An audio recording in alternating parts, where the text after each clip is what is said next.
and Ebola epidemics, and including in the campaign to eradicate polio. We're also joined by Dr. Maria Van Kerkhove of the Institut Pasteur in France. She's an infectious disease specialist working now with the World Health Organization. I'm really pleased to also introduce our moderator, one of America's most distinguished journalists, and that's Lester Holt, who's the host of NBC Nightly News. I'll turn this over to Lester in just a moment. NBC is our strategic partner. We're very grateful, Lester, for your partnership and that of all your colleagues at NBC. When the questioning starts, Lester's going to call first on Mayor Keisha Bottoms of Atlanta, Georgia. She'll ask the first question, then we'll take as many questions as we can. Dr. Tedros, I know you have an opening statement. I just wanted to say this. As an American, I thought it was a great mistake for our government to announce its departure from the World Health Organization and then to withdraw its funding. And a lot of Americans agree with me that during a great global pandemic, we should be pitching in and helping the rest of the world, not taking our funds and leaving. I also hope, and I think a lot of people hope, that the World Health Organization can reform itself, can account for its deficiencies. But most of all, I wanted to say, because we are all in the middle of a global pandemic, we wish you well. We thank you for what you're doing. We thank you for being with the Aspen Strategy Group this morning, this afternoon, where you are. So please, Dr. Tedros, please take the floor. Yeah, thank you. Thank you so much for that very kind introduction. And thank you also for this opportunity. It's a great opportunity for us, to have this, opportunity from Aspen Security Forum, but also an NBC. So I will go straight to my statement, and then we will also receive questions with Mike Rand, my general, and also Maria Van Kerkhove. By the way, to just correct, Maria Van Kerkhove is our senior lead on COVID, and she's from the US. Just wanted to correct that. And I want to extend my sincerest thanks to Aspen again and Embassy for inviting Dr. Mike Ryan, Dr. Maria Van Kerkhove, and I to speak with you today. The events of the last 7 months are a tragic reminder of the insecurity and instability that disease can cause. The COVID-19 pandemic has changed our world. It has stress-tested our political, economic, cultural, and social infrastructure and found us wanting. It has pushed the limits of health systems, both weak and strong, leaving no country untouched. It has humbled us all. The world spends billions every year preparing for potential terrorist attacks, but we have learned lessons the hard way that unless we invest in pandemic preparedness and the climate crisis, we leave ourselves open to enormous harm. Since WHO was created over 7 decades ago, we have worked to galvanize collective international public health action to build a healthier and safer future for humanity, from ending smallpox to bringing polio to the brink of eradication, from rolling out treatment for HIV, TB, and malaria to millions of people across the world, to responding to hundreds of emergencies. Building up all health systems and ensuring health for all is our best shot at delivering on the goal of the global health security. 15 years ago, the global community came together and adopted the international health regulations in 2005. Its implementation by 196 state parties was a major step in the coordination of international action to enhance global health security. Following WHO being notified of an atypical strain of pneumonia circulating in Wuhan province, China, the IHR, the International Health Regulation, was triggered, and the world was subsequently informed of the outbreak in early January. The genome was mapped within the first week of January, and in the second week of January, it was publicly shared, and WHO published how to build a PCR test for COVID-19 from our partner lab in Germany. In the third week, WHO identified and began contracting for validated production of quality PCR tests. And by the first week of February, WHO began shipping tests to over 150 labs around the world, which enabled the world to track and trace the virus around the world quickly. And it was under the IHR, the International Health Regulation, that WHO declared a public health emergency of international concern on 30th January, WHO's highest health security alert under international law. At that time, there were fewer than 100 cases and no deaths outside of China. Today, more than 18.5 million cases of COVID-19 have been reported to WHO, and 700,000 lives have been lost. No country has been spared. Low, middle, and high-income countries have all been hit hard. The Americas remain the current epicenter of the virus and have been particularly hit hard. Just 3 countries have reported over half of all cases. No single country can fight this virus alone. Its existence anywhere puts lives and livelihoods at risk everywhere. It's never too late to turn outbreaks around, and many countries have done just that. So it's never too late to turn the situation around. Our best way forward is to stick with science, solutions, and solidarity, and together we can overcome this pandemic. COVID-19 has also exposed how misinformation poses one of the greatest security threats of our time. Misinformation can spread faster than the virus itself. Since the beginning of this pandemic, WHO has been working to address misinformation. We have worked with all major tech companies to counter myths and rumors with reliable evidence-based advice.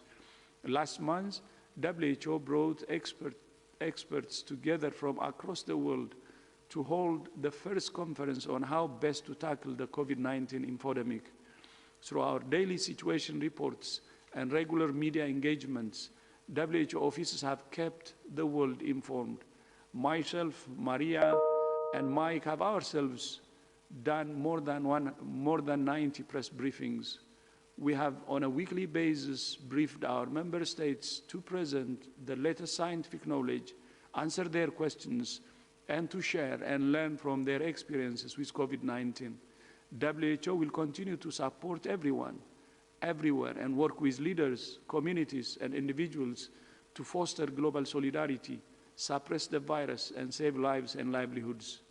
Even as we fight this pandemic, we just ended the second largest and probably the most difficult and complicated Ebola outbreak in history in the Democratic Republic of the Congo. We have applied lessons from previous outbreaks and innovations developed and researched ethically in conflict situations to bring the deadly disease under control. And just this week, our team in Lebanon is responding to the large explosion that has killed more than 130 people and injured at least 5,000.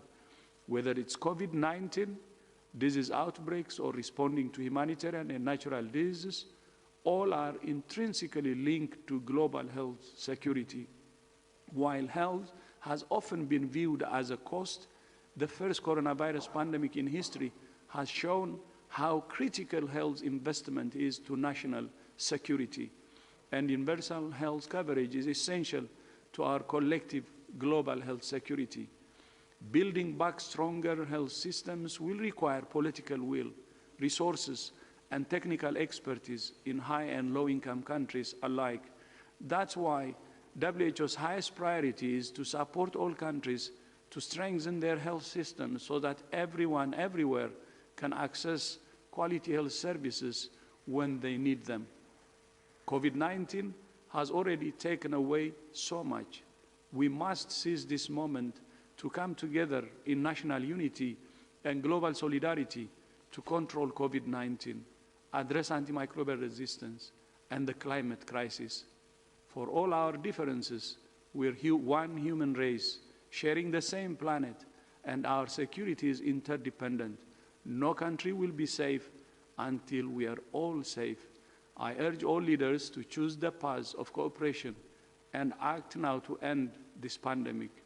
It's not just the smart choice, it's the right choice, and it's the only choice we have. I thank you. Thank you so much again.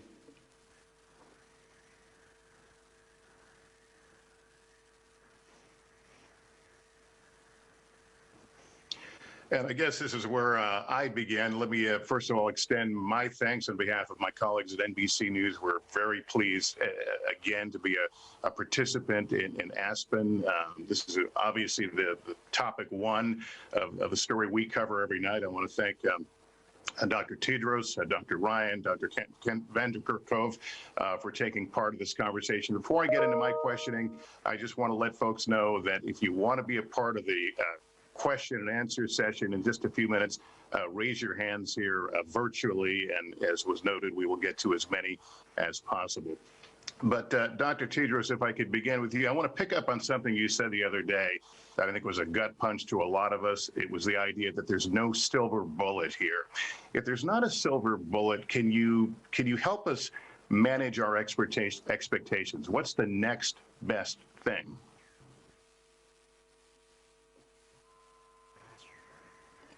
Thank you. Thank you so much. Thank you actually for starting our discussion with that question. When I said no silver bullet, I also said no silver bullet right now. And the reason is, as you know, we have been working on vaccines, therapeutics, and diagnostics since we had our first meeting with scientists all over the world in February. And of course, we have more than 200 vaccine candidates, and 6 of them are actually at a very good stage, clinical trials. So there is hope, but at the same time, without knowing the result of the clinical trials, we cannot say that we have vaccines. We may or may not. So the reason I said what I said is people were, of course, being hopeful about vaccines is good, but many were not doing or using the tools we have at hand now.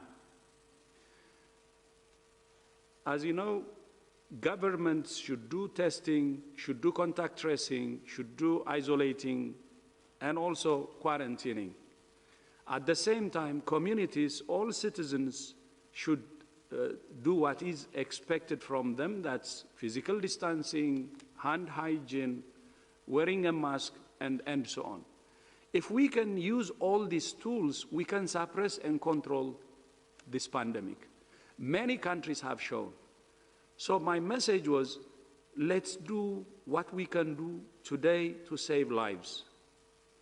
The tools at hand can help us to suppress the virus, while investing in vaccines, which we may have vaccines or not, but while investing on vaccines, therapeutics, and the rest. So it's just to keep the balance. We need to use the tools at hand now to the maximum, but at the same time invest in vaccines. I want to explore vaccines a little farther. We've seen a lot of inequalities in our world magnified through this crisis. When a safe and effective vaccine is produced, who's at the front of the line to receive it, and who's at the back of the line, and what role does WHO have in determining that? Yeah, I will start on that, and my colleagues will add. As you know, we launched the ACT Accelerator initiative end of April, WHO and partners. And we had 2 objectives. One, to speed up development of a vaccine. Second, to ensure fair distribution so that people who may not have access can have access. Because of financial problems, they may not have access. These 2 objectives are very, very important. But to make it happen, especially the fair distribution, there should be a global consensus to make a vaccine, any product, a global public product. And this is a political choice, a political commitment. And we want political leaders to decide on this. Vaccine nationalism is not good. It will not help us. When we say it should be a global public good, it's not sharing for the sake of sharing. It's only because it has advantages. For the world to recover faster, it has to recover together. Because it's a globalized world. The economy is intertwined. Part of the world or few countries cannot be a safe haven and recover. They should recover together with the rest of the world. So what we're saying is sharing vaccines or sharing other tools actually helps the global world, the world to recover together, and the economic recovery can be faster, and the damage from COVID-19 could be less.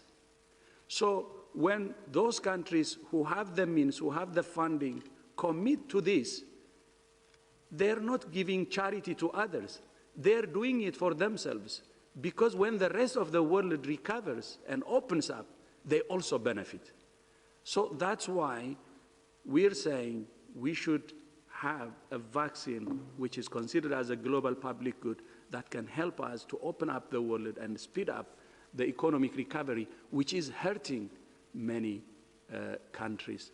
And it's not a charity, and that's how it should be seen.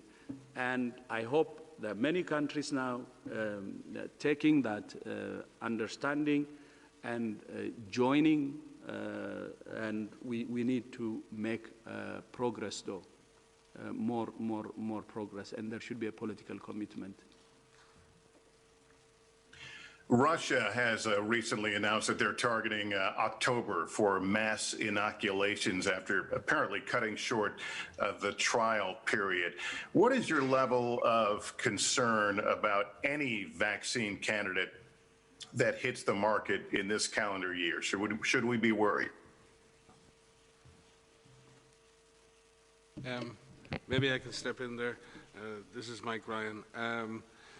No, I think what we have to be focused on is, yes, accelerating the development of the vaccine, and a lot of people in the US and in many countries around the world are doing tremendous scientific work to accelerate the development of the vaccine. And I think with over nearly 140 vaccines at some stage of development, 26 in clinical trials and 6 in phase 3 trials, that's an incredible outcome for a very few short months of work. What we need to do now is ensure that that vaccine is safe and efficacious. The studies are underway, 6 phase 3 trials, beginning with larger numbers of patients. And as that work continues, we have to continue to watch out for the safety and for the clinical efficacy signals. Should we find that signal, we should be able to move into production of that vaccine and begin to use it in human populations. But we will still have to remain cautious as we scale up the number of people vaccinated. Rare side effects are rare, and they only become apparent when you vaccinate lots and lots of people. So there will still be a need for a monitoring phase, even when we start to vaccinate at population level. There are no cutting corners here. I think many experts in the States, the head of NIH, Tony Fauci, and others have spoken.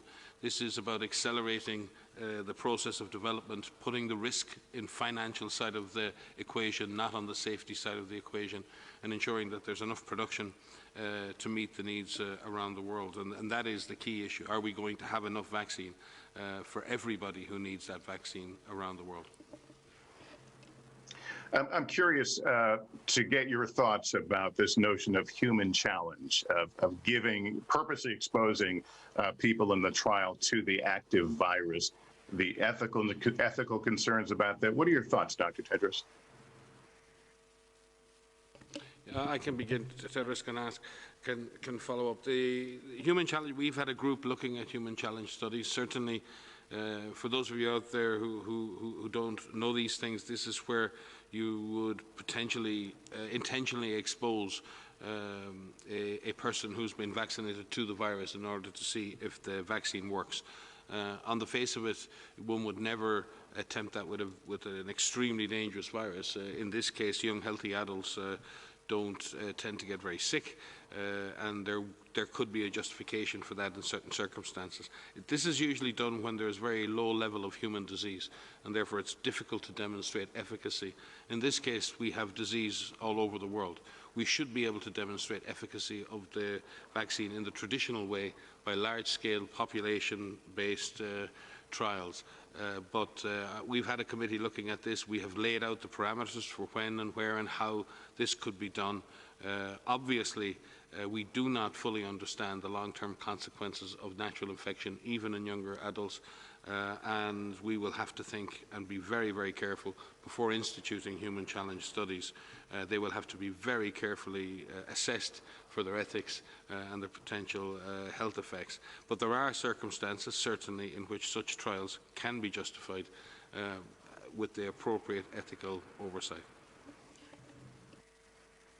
All right, I want to ask about schools. UN Secretary General Antonio Guterres has warned of a generation of catastrophe because of school closures during the pandemic. It's obviously something we're wrestling with here in the United States, but globally, it's a huge question.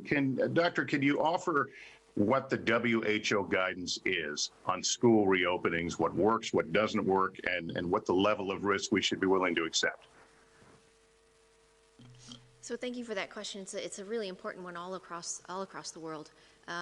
We have laid out some guidance on the considerations for when schools should be closed or when schools can be opened. I think what we need to think about are a couple of things. One is, what is the risk of this infection in children? What do we know about that in terms of the virus's ability to infect children? We know children can be infected. What is the disease that is caused in children? And we know for the most part, luckily, most children who are infected will have a mild disease and recover just fine, but that is not universal. We do know that there are some children that could develop severe disease, and some children, unfortunately, have died. And we do know that children can transmit this virus. We're still learning about this. We're still learning the extent of transmission among children of different age groups. And so that is a large unknown that we have right now. Some countries never closed their schools. Some countries have and are now opening up their schools. We are seeing some transmission that is happening in schools, and we're learning about this. What we've done is we've tried to offer some considerations for those taking decisions about when schools can be open. You have to remember that schools aren't in isolation. Schools are within communities. And if the virus is transmitting in the community, then the virus can transmit in that school. It's not only the children that we are concerned about, it's the people who work at those schools. So if the virus is present in the community, we need to really focus on driving down transmission in the community and to think about opening up the schools. We also need to consider how these schools are run in terms of the number of children per class, and if there are physical distancing that can take place, if there's hand hygiene available, and running water and being able to wash hands. We need to look at the control measures that are in place, that can be put in place in schools, and the ability of those schools to rapidly be able to detect cases. But it's something that we're still learning about, and we need to make sure, I think the big thing is that if the virus is circulating in the communities, those schools are part of that community, and that means that the virus can enter the school as well. But we're still learning quite a lot about this. So we've outlined considerations. We've published those guidelines. We have established a technical advisory group that's working with us to look at educational institutions across the globe, because many schools look differently and operate differently across the globe, to look at our guidance and to look at the experiences of countries to see how we can further support decision makers in taking decisions about schools.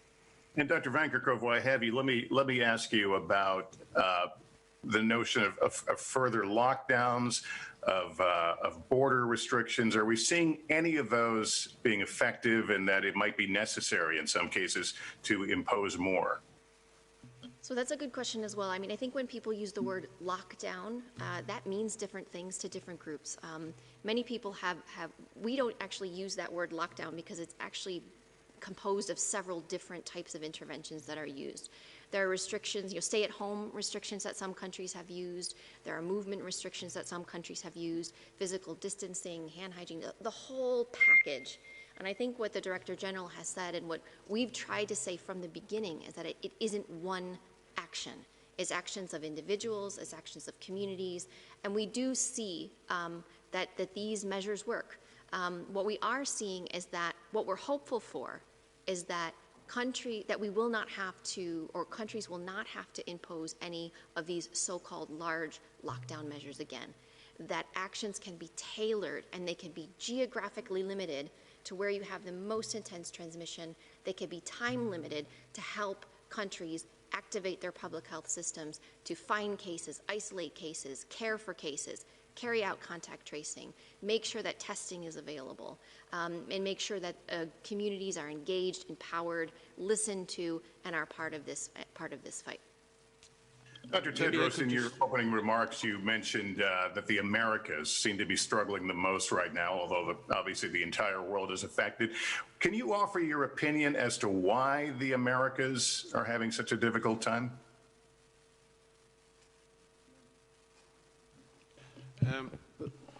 Okay. So my colleague who will take this.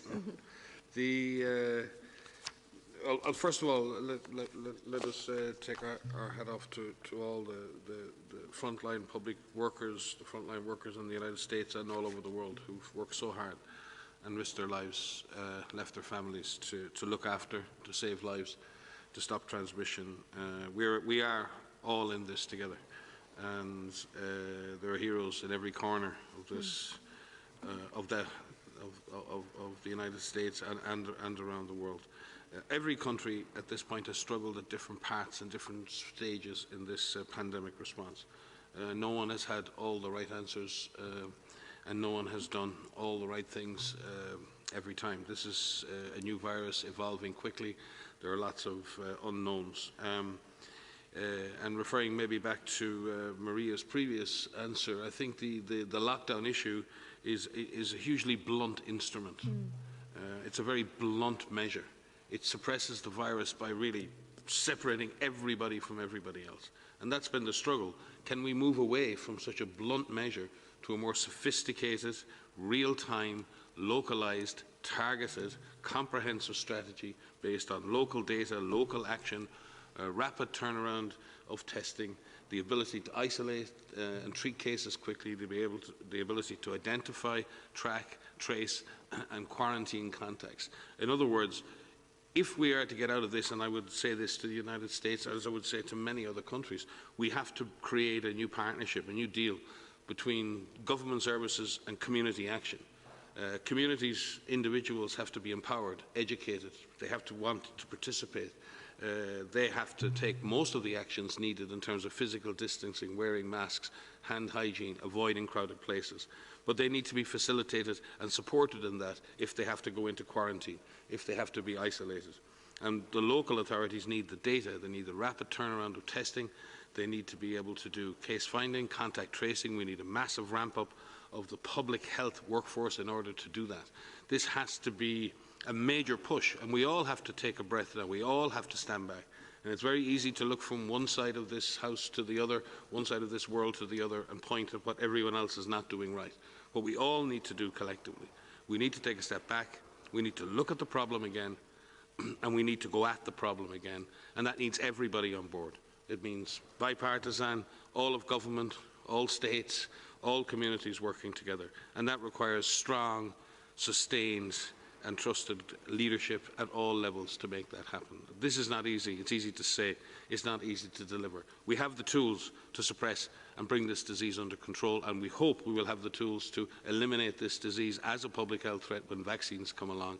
In the meantime, as the DG said and has said again and again, do it all. A question about the U.S. withdrawal from the WHO. As you know, it doesn't really become effective officially for almost another year or so. In the interim, can you tell me if the United States is actively participating and partnershiping with the WHO and other nations during this withdrawal period? Yeah, thank you. First of all, I mean, with regard to the withdrawal, this is, to be honest, we have been working with the U.S.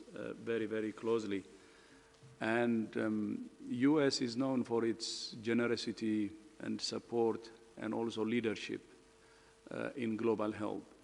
And its leadership and support has really saved many, many lives. When I was a minister in Ethiopia, when actually HIV/AIDS was ravaging the whole continent of Africa, and of course in the rest of the world too. It's the US generosity and leadership that gave hope to individuals, gave hope to families, and gave hope to nations. I remember how the advent of PEPFAR and also Global Fund, which was established with a significant contribution from the US,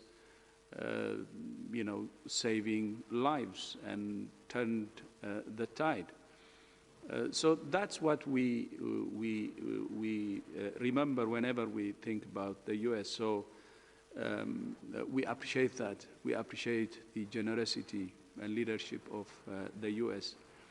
Then now, when the US decided to withdraw, the problem is not about the money. It's not the financing issue. It's actually the relationship with the US which is more important, and its leadership role. I said it many times, you cannot defeat this dangerous enemy in a divided world.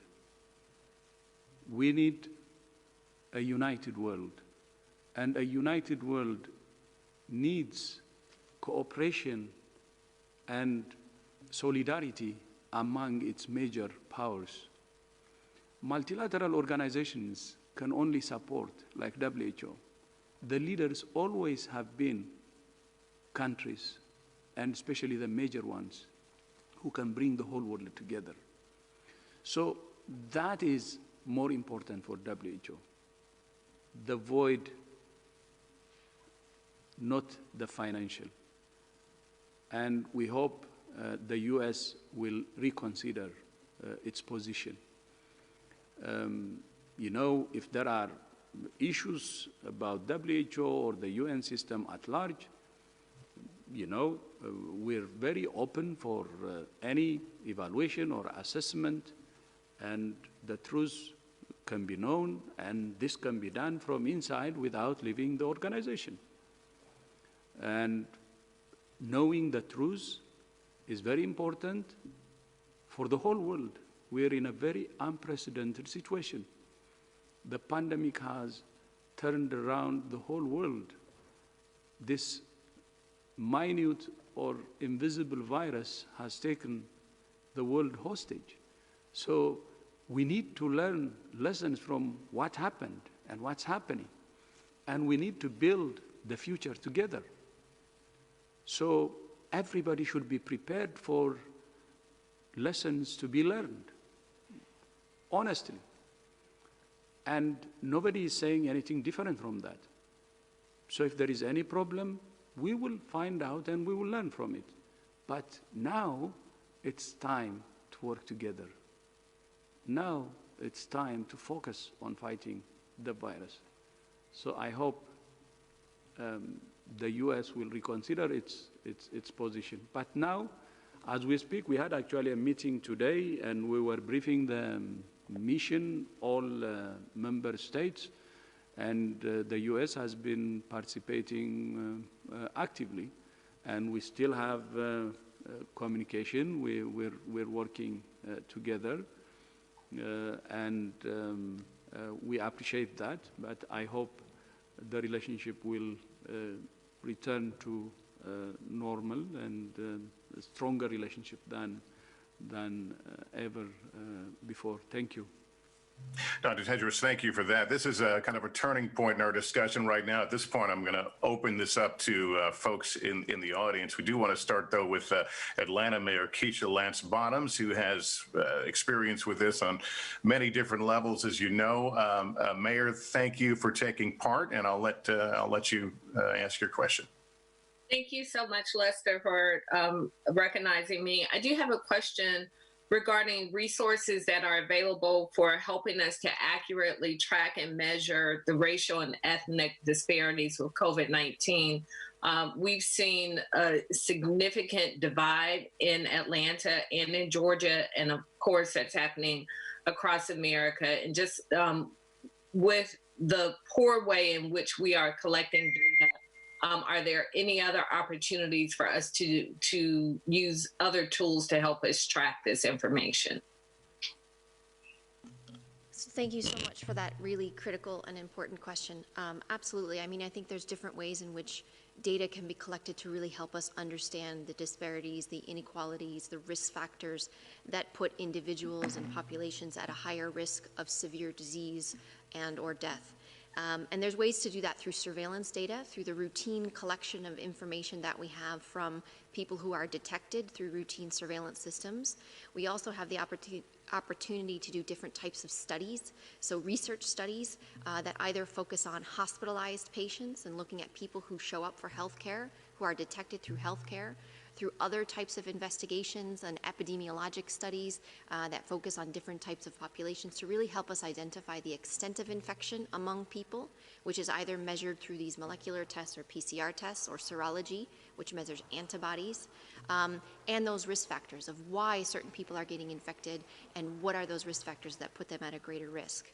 They can also evaluate not only those types of characteristics, but health-seeking behavior, access to healthcare, looking at underlying conditions. I think this is a very complicated story that really needs good information to be able to help us disentangle this.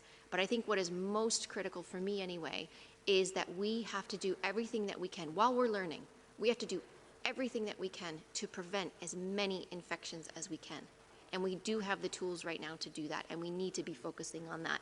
Because not only do we prevent infections from people who may have an asymptomatic infection or a mild infection, we prevent them from passing the virus to somebody who is part of that vulnerable category and could go on to develop severe disease and die. So there's a lot of ways that we can do this through surveillance activities, through routine data collection, but also through specific studies that can happen across many different countries. All right, Mayor, thank you for your question. Yes, I'm sorry, go ahead. If I could just briefly supplement, because I think that it's a very important point, and I think there is more research needed in this area. There's lots of anecdotal measurement going on, and it's very important, and it's pointing to some of these deep inequities, be they socio-cultural or be they ethnic. But there is no question that these factors are particularly driving negative outcomes amongst many, many groups. And we need to document this much more carefully, much more systematically. And we've been using the Director General created a Solidarity Fund a number of months ago, and we've been trying to use and identify interesting projects that are maybe not subject to the normal mainstream funding, and we will certainly, based on your advice, look more systematically at how we can fund studies around the world on this particular theme. And while I have the floor, Atlanta hosts one of the greatest scientific institutions on this planet, the Center for Disease Control. And as the DG spoke about ongoing work, I would again like to thank the United States for so many decades of service of the Center for Disease Control all around the world. I don't know if Americans realize just how important CDC is, not just to Americans, but to every citizen on this planet. We have worked hand in hand for many years. I have learned at the knee of so many great scientists at CDC. So it's just great to have the Mayor of Atlanta on so we can say thank you for hosting such a wonderful institution, and our regards to all our colleagues and friends over there. The politics of these things will never shake the bonds that scientists have around the world and the urge and the desire we have to work together to save lives. All right, our next question comes from Bianca Rotier.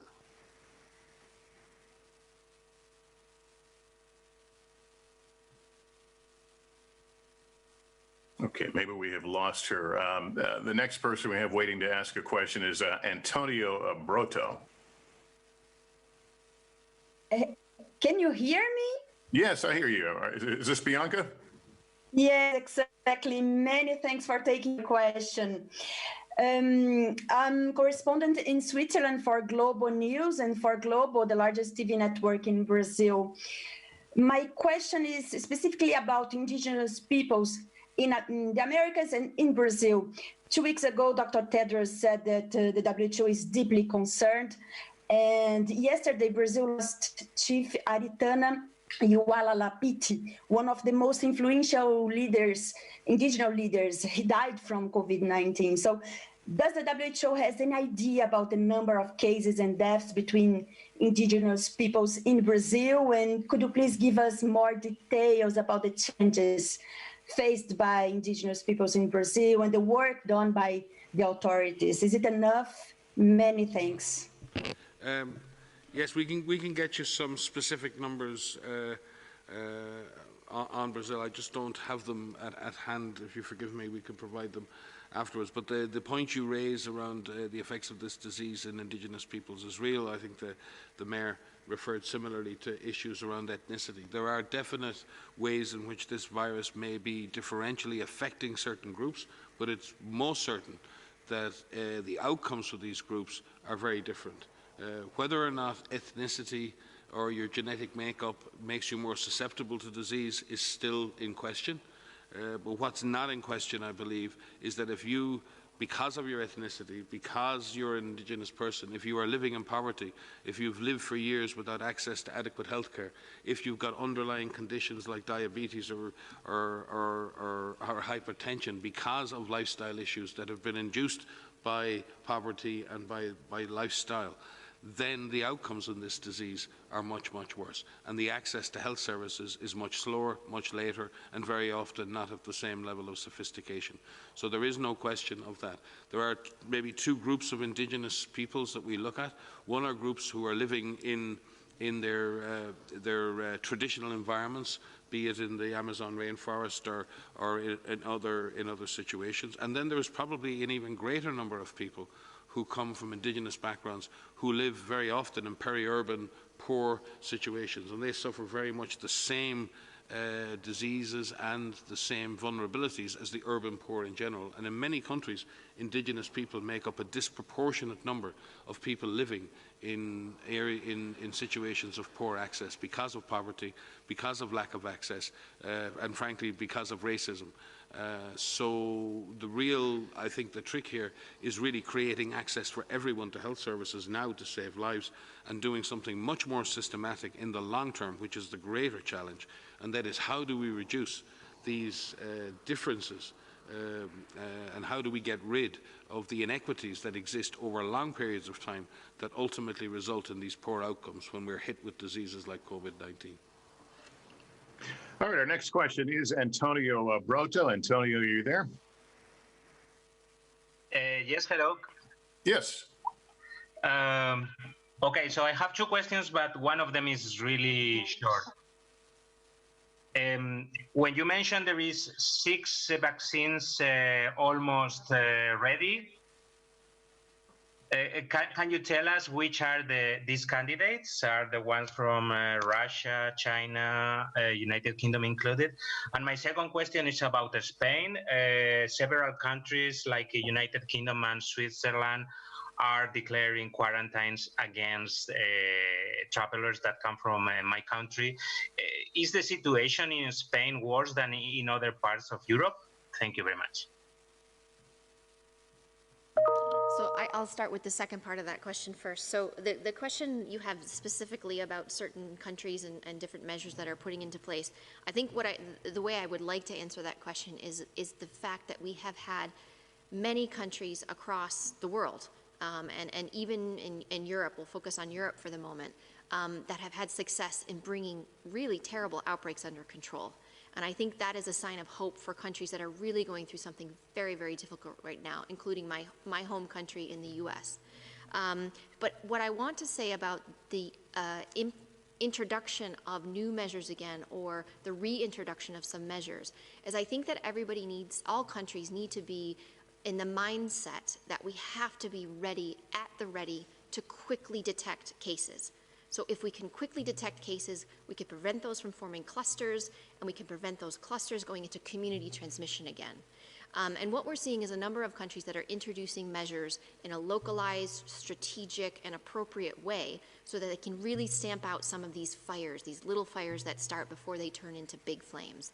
And I think that that's something that everybody needs to be prepared for. So even countries that have had success in suppressing transmission, I'm seeing some, articles that will say, well, they were once a sign of hope. I think they are still a sign of hope because many countries have structures in place. They have surveillance in place. They have workforces in place to quickly detect these clusters and bring them under control so that they don't move into community transmission. And so we need to apply what we are learning. We need to use the tools that we have so that we don't get into difficult situations again. And maybe just some more detail on the vaccines side of things. Yes, I did mention that there are 6 candidates currently in phase 3 trials, and I think I said before there was about 140 candidates in some form of trial. I think that's actually up at around 165 at the moment, with still 26 in clinical trials of some type. The 6 candidates that I referred to, 3 are from China. One is the AstraZeneca, University of Oxford. There's the Moderna NIAID vaccine, and then the Pfizer vaccine, BioNTech vaccine. They're the ones that are currently in phase 3. And I think I want to, just a word of caution, phase 3 doesn't mean nearly there. Phase 3 means this is the first time that this vaccine has been put into the general population, into otherwise healthy individuals, to see if the vaccine will protect them against natural infection. In fact, it's the beginning. Up to now, all of the studies have been around safety, immunologic immunogenicity, and ensuring that the vaccine generates an immune response in a small number of humans and doesn't generate adverse events that would prevent the vaccine moving forward into trials. In that sense, there are sort of gates that the vaccine has to go through. This is not a gate. This is a race for the vaccine now to demonstrate that it can protect large numbers of people over a prolonged period of time. And we would hope that more studies will enter into these trials. The candidates that are in trials, which what is good, some are RNA or nucleic acid vaccines, and 2 are non-replicating viral vector vaccines, and 3 are inactivated viruses. So we've got a good range of products across a number of different platforms, across a number of different countries. That's good. But we're going to have to wait and see what the outcome of these are. There are a large number of other candidates out there, and we are working to see, because there's no guarantee that any of these 6 will give us the answer, and we will need, and probably will need, more than one vaccine to do this job. So we are working with partners all over the world to duplicate. We've been working on the solidarity drug trials, in which we're doing multiple country trials on drugs. We're also building a platform for solidarity vaccine trials, which will allow a greater number of potential vaccine candidates to be tested in a larger number of countries, and as I said before, in countries with high incidence, so we possibly can avoid being able to use challenge trials as a way of demonstrating efficacy. Listen, I thank you all for your answers. Regrettably, our time has expired, but thank you for what you're all doing. We are depending on folks like you. I hate the fact that it could ever be a cliche. We are all in this together, and so we appreciate you spending some time with us today. And I want to thank Aspen again for including me. Thanks, everyone, and good day. Thank you. Lester, thank you very much. We're really pleased that you were able to moderate this session. Thanks to NBC News. I thought, just as a citizen listening to this, we all recognize that the World Health Organization needs structural reform. There'll be time to do that, and they've got to do it after the pandemic is over, but we're in the middle of the pandemic.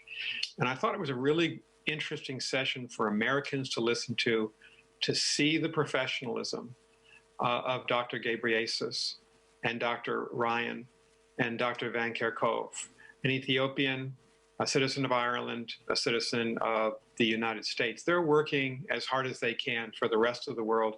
The WHO is the only institution that can unite us right now in the pandemic. And so for the United States to leave and take its money with it was extraordinarily short-sighted, unwise, a major mistake by our country, in my judgment.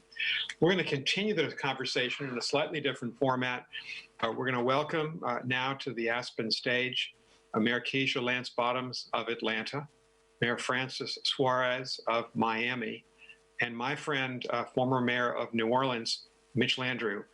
The title of our session is On the Front Lines, Race, Pandemic, and the Recession. Our moderator is going to be Christian Welker of NBC News. As many of you know, this conference has been largely focused on national security for the Aspen Security Forum, but I think a lot of us believe that at this moment, and if I could just ask people to mute if they could. That would be great. Thank you so much. We're largely focused here on national security, but I think at this moment, a lot of us believe that the United States cannot succeed in its foreign and defense policy if it's not united at home and if it's not stable at home. Mitch Landrieu and I are going to write an article together about the deep integration between domestic policy, what's happening in our streets and cities and across the country, and foreign policy. And Kristen, as I turn this over to you, our mayors and our governors are facing four simultaneous crises: the pandemic crisis, the economic crisis, the racial crisis, and certainly a leadership crisis, in my judgment, in Washington, D.C. So that is what's at stake in this panel. Kristen, you're most welcome. We're glad you're here. And I suppose in a minute, our friend Mitch is going to appear, but I'm going to give a moment